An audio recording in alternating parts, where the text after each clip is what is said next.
Hi, sexy head. It's Ainsley here for your daily adventure fest. I think I'm driving the dog crazy today because I've been doing recordings all morning and she's looking at me like, would you please shut the fuck up so I can go to sleep? Well, that's what I think she's saying. Anyway, so today I wanted to talk to you about change and how for you to feel like you need to change, you need to feel a ton of pain. Like, you know how when you hear about someone that's been smoking a pack a day for their whole lives, well, not when they were a baby, but you know what I mean, like when they were 14, they started smoking and they just smoked and smoked and smoked and smoked. Now they're 50 years old and then they just stop. They quit. That's it. So that person has felt enough pain to motivate them to change. Okay? Now, I was that person. I'm not 50 though, but I'm 40, close. But I did. I started smoking at 14 and throughout my life, like stop, start, drinker, smoker, social smoker, whatever. And so I needed to put myself into a heap of pain, like a shitload of pain, so that I would stop. Now, I did get a little help with hypnosis, but that's irrelevant, not really conducive to the video, but the example. But what I had to do was tell myself, so I was 35, and I was saying to myself, I'm going to die in 5 years. For as long as I smoke, I'm going to die in 5 years. And I kept telling myself over and over and over again. And what happened was that I stopped. It motivated me enough to stop because I felt it. Like, you've got to feel it. Whatever it is, not just smoking, but anything. You need to feel pain in order for you to change. You need to feel shame. You need to feel humiliation. You need to feel regret. You need to feel self-hatred. And like, this is the thing. We can feel those things anyway, but you need to really, really feel them. Okay? And sometimes it takes a really, really full-on situation or experience in your life for you to wake up and go, shit, I need to do something about this. And then that's enough for you to just go, yep, and turn in the other direction.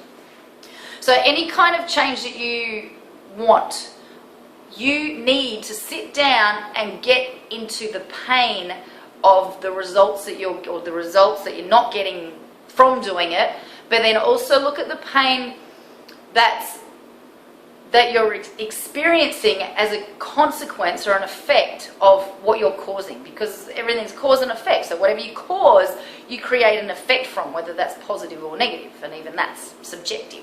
But if it doesn't make you feel good, that's negative. If it makes you feel good, that's positive. Sometimes it makes you feel good and then it doesn't make you feel good. That's positive and negative, and that's why we spiral. That's why we can't get out of a certain habit or behavior, because there is a payoff to it.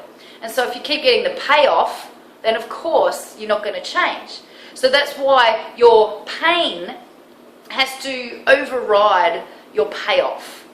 And when you do that, and really at a psychological level, then you will start to experience change. And you've just got to stay with it. Like, you must have daily practices in place that keep you moving towards your goal. So in the other direction is moving towards pleasure. So Tony Robbins talks about this. NLP, it's an NLP thing.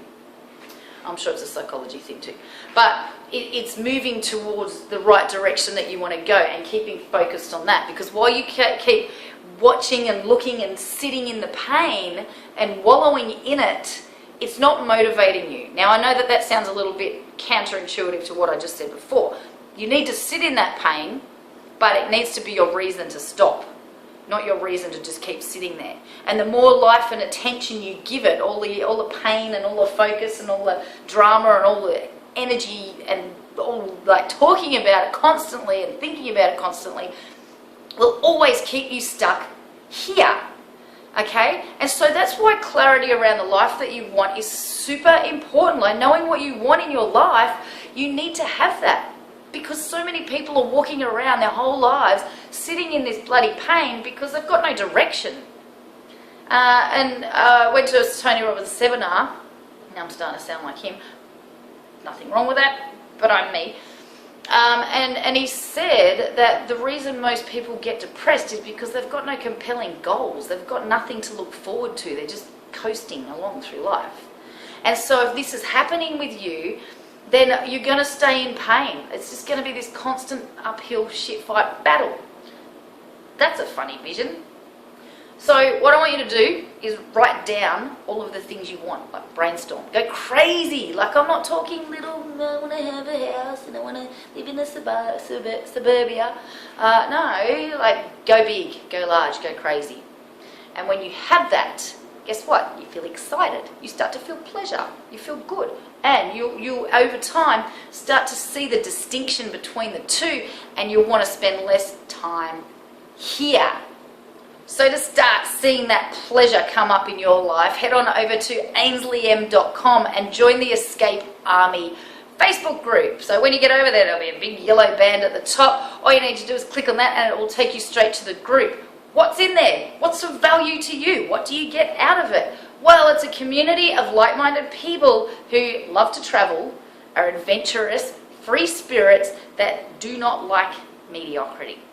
You will also get access to my 20 Cues to Untrap You worksheet as well, which will help you figure out what the hell you want in your life, what lifestyle you want, what work you want, so that you can get out into the world and live it like you freaking stole it. So, ainsleym.com for that, and I want you to get out here and play, baby, because the world is waiting for you.